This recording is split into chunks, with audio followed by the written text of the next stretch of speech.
Alright everyone, we start off today with me trying to induce you to cringe. Now, most of you understand the Second Amendment. I'm assuming that a plurality of you own firearms and sort of get it, the historical backdrop of the Second. So I'm going to try to make you cringe as much as possible. And you see how much you can follow along on this thread link in the description. It's a Keith Olbermann status, so keep that in mind. You know that it's going to be at least a 5 or 6 out of 10 on the stupid scale. This is about guns, and so if you're pro-gun, I want you to read through this and see how far you get before you shut it off and throw your computer across the room in disgust and disdain for how stupid he and the people there are. The entire thing is filled with insanity. At first I would have thought it was a satire post, like when people pretend to be stupid about something.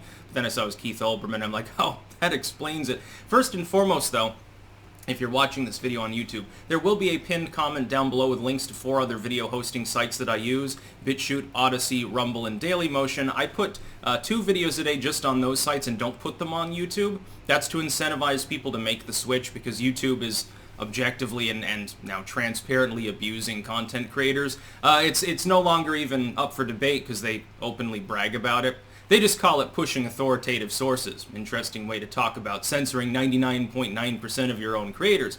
But anyway, I'm going to open this up. Now, first and foremost, this was actually a response to the Latino Rifle Association. Their post was this. This isn't cringe yet.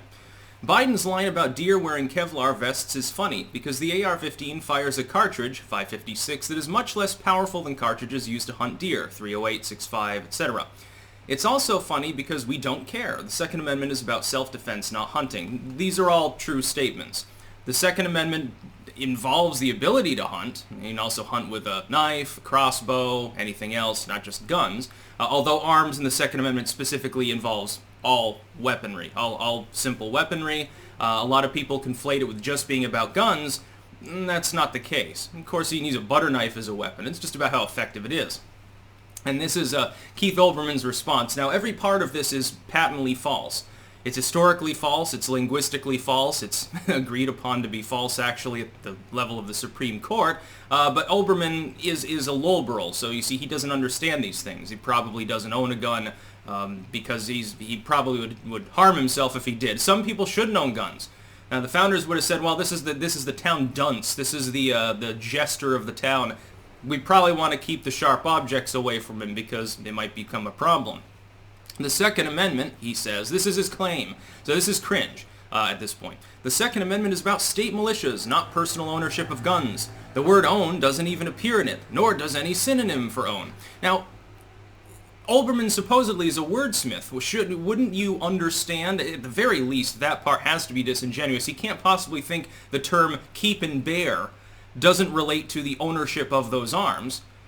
That's literally what it means. It is a synonym. I don't know even what he's talking about. So that was eye-poppingly stupid. The first part is a common misconception. They see the word militia and they think they're talking about militaries or a state guard or something. The problem is that when the Second Amendment was written, 2 things are very important here. Firstly, the term regulars was used for state troops. If it was a standing army, like a professional army like we have today, a military force, taxpayer funded, centrally administered, with ranks and so forth, that would have been termed the regulars. It's like when Paul Revere was riding around like an insane man, he wasn't shouting the British were coming because he was a British subject at the time. He was shouting the regulars were coming. This is something you learned if you took AP U.S. history, probably not if you didn't. Anyway, the terminology, militia in that time specifically, was a civilian force. It was a force, a group of people with arms, sometimes centrally held in an armory, which became a problem at Lexington and Concord specifically, or individually, like a community able to muster a fighting force at a moment's notice, the Minutemen sort of thing. This was specifically separate from a military. The other part is, what else do we know about when this was specifically written?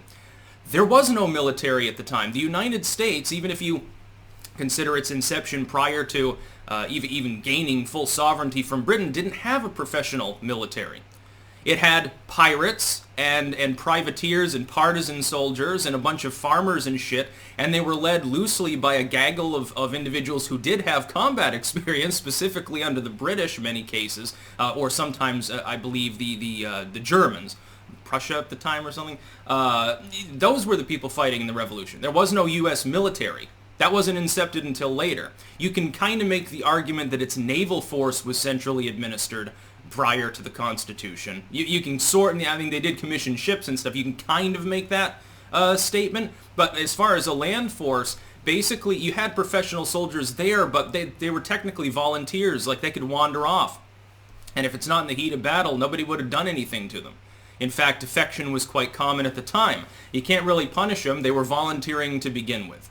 So this is entirely incorrect, objectively incorrect. By the way, and I pointed this out, Olbermann is technically making the exact same faulty argument that was made in the 1870s by the Ku Klux Klan, of all people, and the first gun control in the United States, the first meaningful decision at the federal level that affected gun ownership or weapons in general in the United States was the Cruikshank decision. It was, by the way, overturned in the mid-2000s by McDonald versus Chicago. They threw out their prior precedent after over 100 years because they said, well, this Jim Crow era bullshit is objectively false. Any pertinent reading of the Second Amendment, it obviously shows that individuals can keep and bear arms. It's not about a military. It's not a privilege. It is a right. But if you go through this thread, you're going to see so many objectively false things said by so many people. For instance, I have pointed this kind of yesterday. Scott Brown opining here. What's funny is they're using an outdated amendment to protect something that did not exist when it was written. Doesn't make much sense. Are you claiming that weapons didn't exist back then? And again, what does this say about the other amendments? The 10th Amendment only protects the original 13 states, maybe Vermont, because, you know, they come in a year later, or 2 years, I think. Does it protect people in Texas? Does Texas have less sovereignty than Virginia because of the date of its inception as a U.S. state?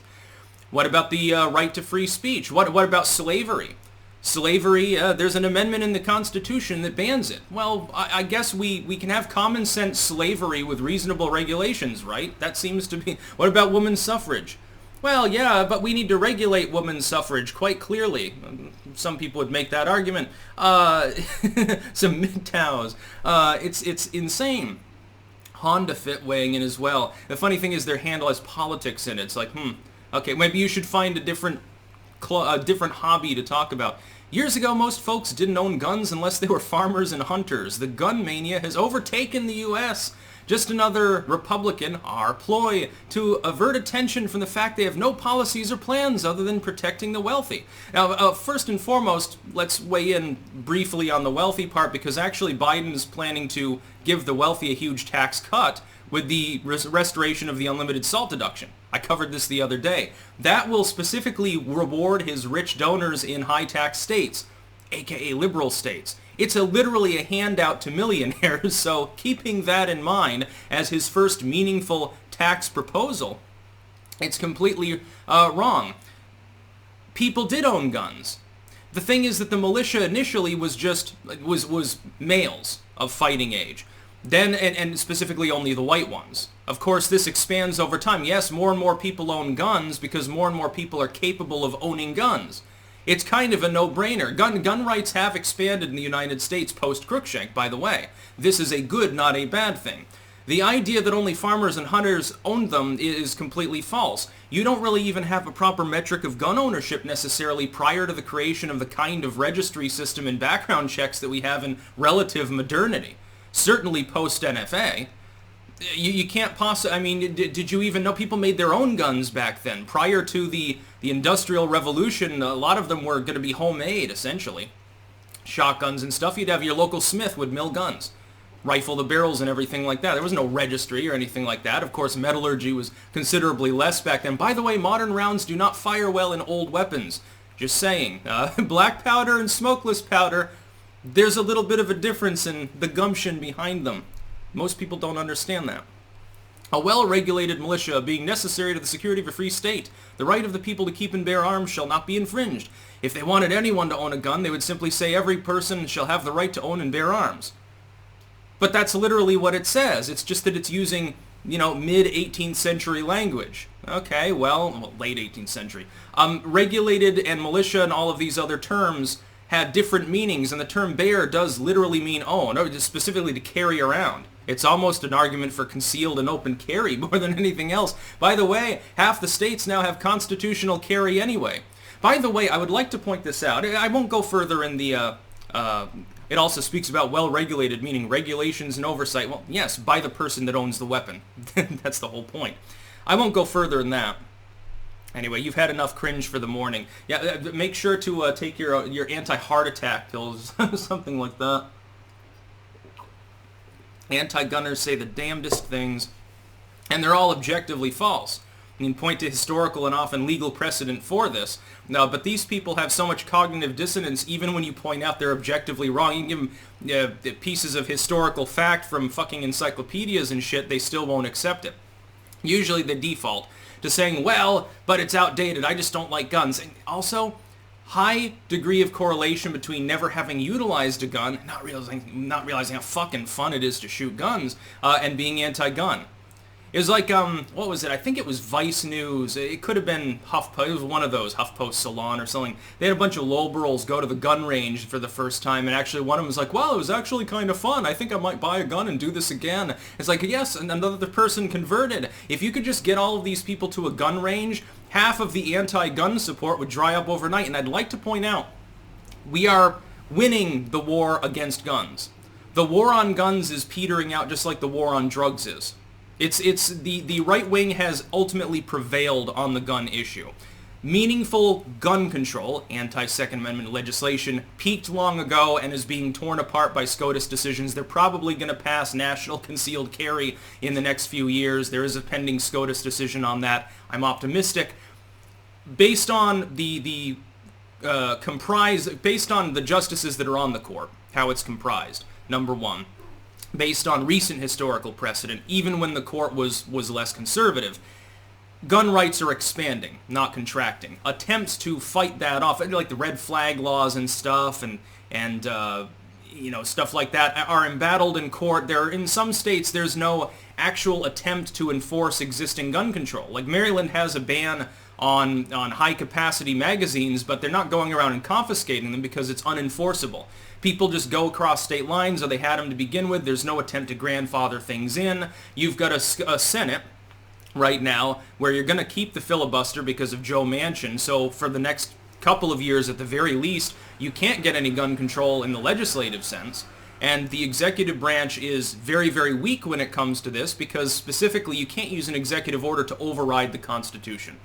The anti-gunners have been losing steam as well because our nation is being rocked over and over again by riots, and we're constantly being told you need to put up the guns, but we also want to get rid of the police, and people are no longer accepting that argument. And finally, the left has gone pro-gun. More and more left socialists and communists are arming up. They're worried about a non-existent boogeyman because they're told by the lamestream media every day, Nazis are going to get you, fascists are everywhere. So they've armed up. Well, I support them completely. I mean, they're afraid of ghosts, but at least they have guns now.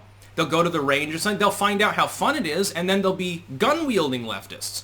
Well, gun-wielding leftist is far better than a disarmament leftist. So, I mean, support for gun control probably peaked 20, 30 years ago in the United States. It's going nowhere. That's about all. Peace out.